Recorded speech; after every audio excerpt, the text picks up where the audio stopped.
प्रिय विद्यार्थियों, आज हम प्रथम वर्ष राजनीति विज्ञान की कक्षा में द्वितीय प्रश्न पत्र भारतीय राजनीतिक विचारक को लेंगे। जैसा कि मैं आपको सेकंड यूनिट करवा रहा था और कल मैंने आपको राजा राम मोहन राय के बारे में बतलाया, आज हम स्वामी दयानंद सरस्वती को लेंगे। जिस प्रकार राजा राम मोहन राय और स्वामी विवेकानंद का भारतीय पुनरुत्थान में, सामाजिक पुनरुत्थान में योगदान है, उसी प्रकार स्वामी दयानंद सरस्वती का भी सामाजिक पुनरुत्थान में, समाज सुधार में एक महत्वपूर्ण नाम है। उनके द्वारा स्थापित आर्य समाज संस्था का भी एक विशेष नाम और आज के समय में भी उसका कार्य हम देख सकते हैं। स्वामी दयानंद सरस्वती का जीवन काल 1824 से 1883 के मध्य है। इन्होंने 1875 में बंबई में आर्य समाज की स्थापना की।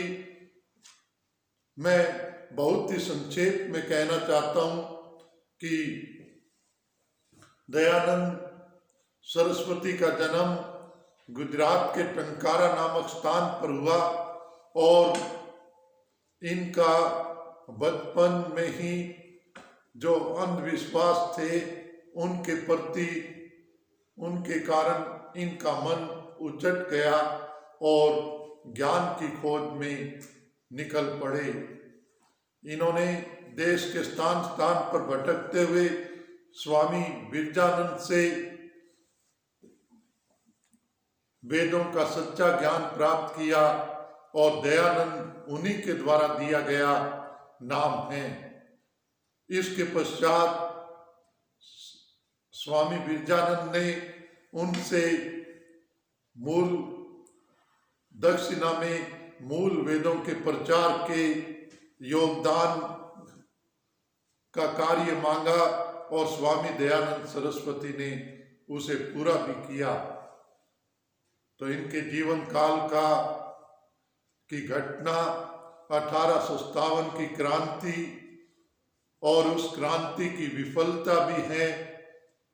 दयानंद सरस्वती ने उन कारणों का विवेचन किया कि क्या कारण थे और जिनके कारण 1857 का विद्रोह विफल हुआ, और इसके दृष्टिगत भी उन्होंने देशी रियासतों में जन जागरण का निश्चय किया, क्योंकि भारत के अधिकांश राजा अंग्रेजों के साथ थे और राजाओं के चरित्र निर्माण पर विशेष बल दिया।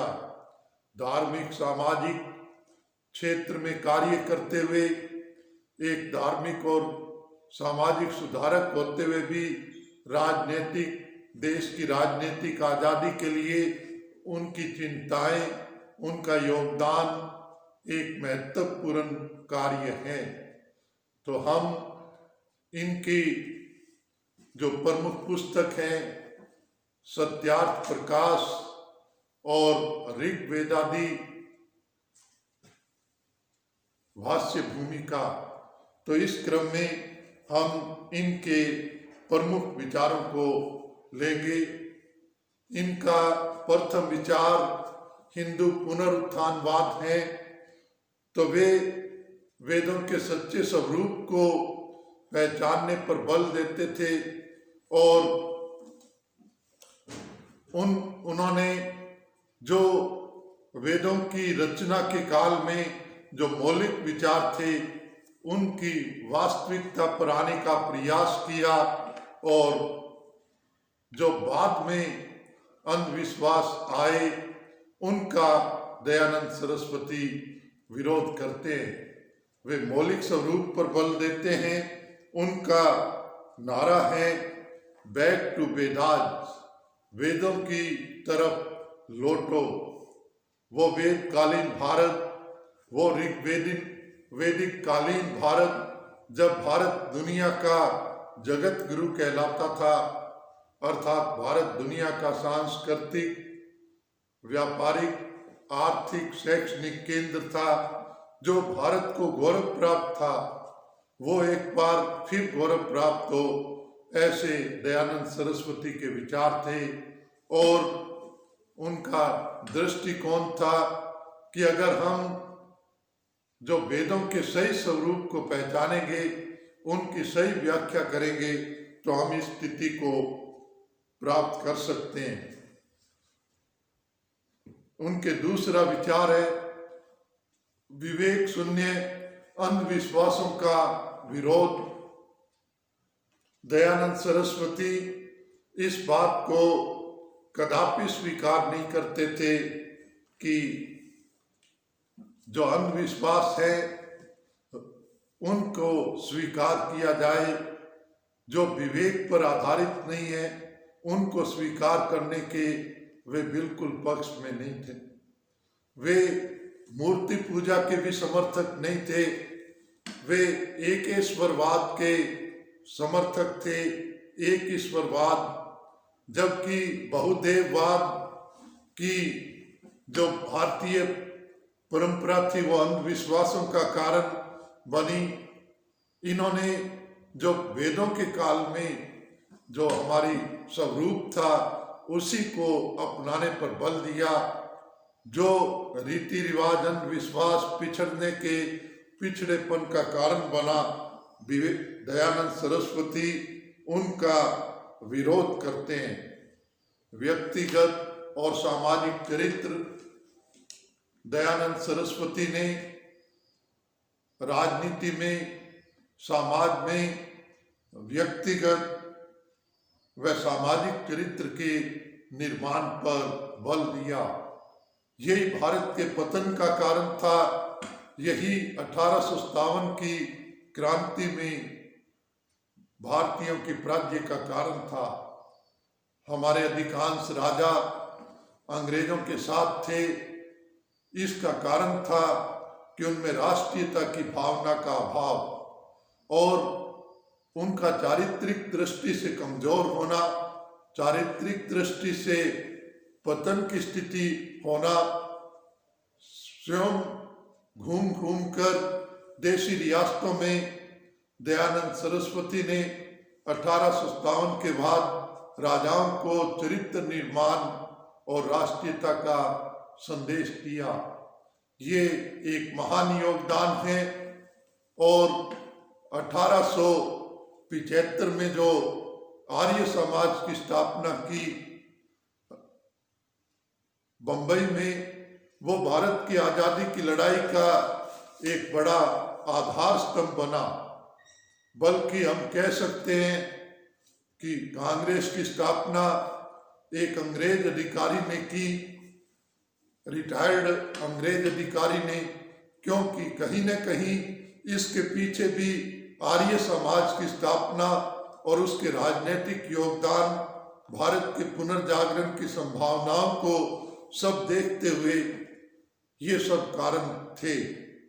तो अतः न केवल सैद्धांतिक रूप से दयानंद सरस्वती ने व्यक्तिगत और राष्ट्रीय चरित्र के निर्माण पर बल दिया, बल्कि आर्य समाज के माध्यम से एक महत्वपूर्ण व्यवहारिक योगदान भी दिया। आगे चलकर आजादी की लड़ाई के समय दयानंद सरस्वती जीवित नहीं थे। 1883 में उनका निधन हो गया था, लेकिन उनके विचारों ने, उनकी स्थापित संस्था ने, आर्य समाज ने देश की आज़ादी की लड़ाई में एक महत्वपूर्ण योगदान दिया।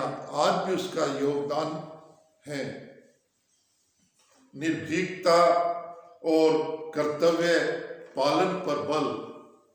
दयानंद सरस्वती निर्भीकता का संदेश देते हैं। जो भारतीयों का अभिमान है, भारतीयों का स्वाभिमान है और गौरवपूर्ण ऐतिहासिक पृष्ठभूमि है, उसके आधार पर वे निर्भीकता का संदेश देते हैं। और अपना हम समाज के प्रति, राष्ट्र के प्रति अपना कर्तव्य पालन करें, ऐसी उनकी अपेक्षा है। इसी के साथ देश की स्वतंत्रता के प्रति उनके मन में अनुराग था। मैं पूर्व के विचारों में स्पष्ट कर चुका हूँ कि 1857 की क्रांति की विफलता का उनके मन में दर्द था।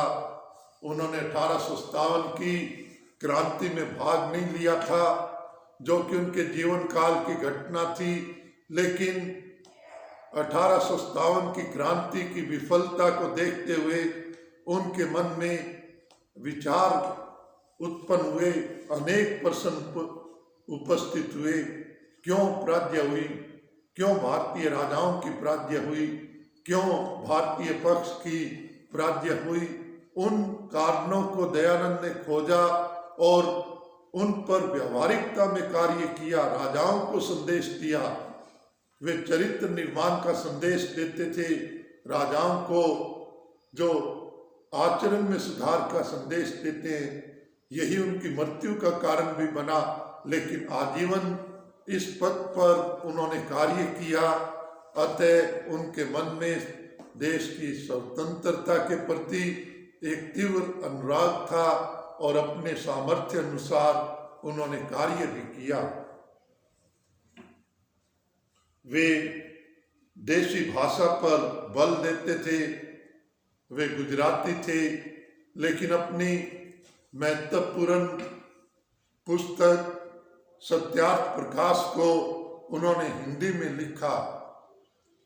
वे मानते थे कि भारत की संपर्क भाषा हिंदी है और राष्ट्रीयता के दृष्टिगत, भारत की भावी प्रगति के दृष्टिगत हम क्षेत्रीय भाषाओं से निकलकर राष्ट्रीय भाषा को बढ़ावा दें।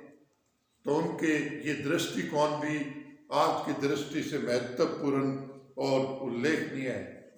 स्वदेशी भी उनके विचारों का एक भाग था।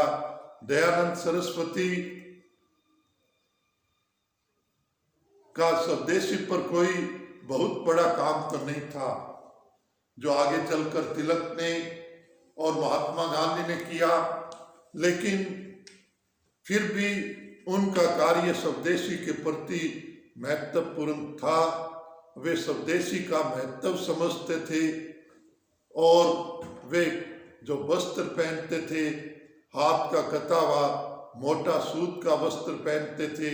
तो इस प्रकार स्वदेशी धर्म, स्वदेशी भाषा, स्वदेशी वस्तु के विचार की झलक हम दयानंद सरस्वती के विचारों में भी देख सकते हैं, उनके जीवन में भी देख सकते हैं।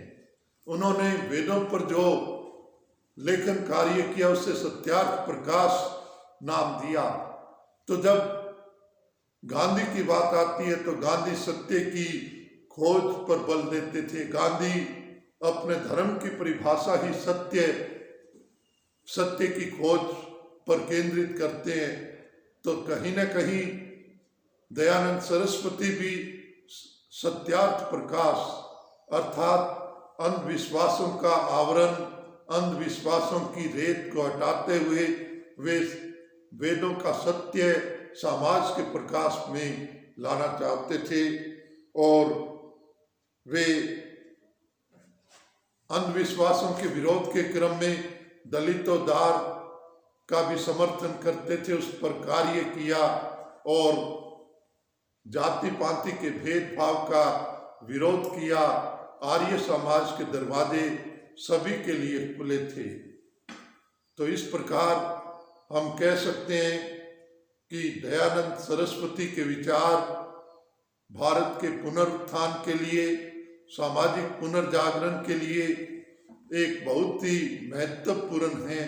अंधविश्वासों का विरोध, मूर्ति पूजा की अधिकता का विरोध आदि उनके उल्लेखनीय पक्ष है, लेकिन इसी के साथ साथ उनका सीधा राजनीतिक कार्य भी था और उन कारणों का निदान जो भारत में गुलामी का वातावरण बनाते हैं। यही कारण था कि आज़ादी की लड़ाई में आर्य समाज एक सशक्त माध्यम बना। मैं समझता हूँ कि आप सभी विद्यार्थी दयानंद सरस्वती के जीवन से प्रेरणा लेंगे और उनका जो वाक्य है, उनका जो सपना है, वेदों की तरफ लौटो, भारत को वही वेदकालीन गौरव प्राप्त होना चाहिए। आप निश्चय ही इन बातों को साकार करने का प्रयास करेंगे। धन्यवाद।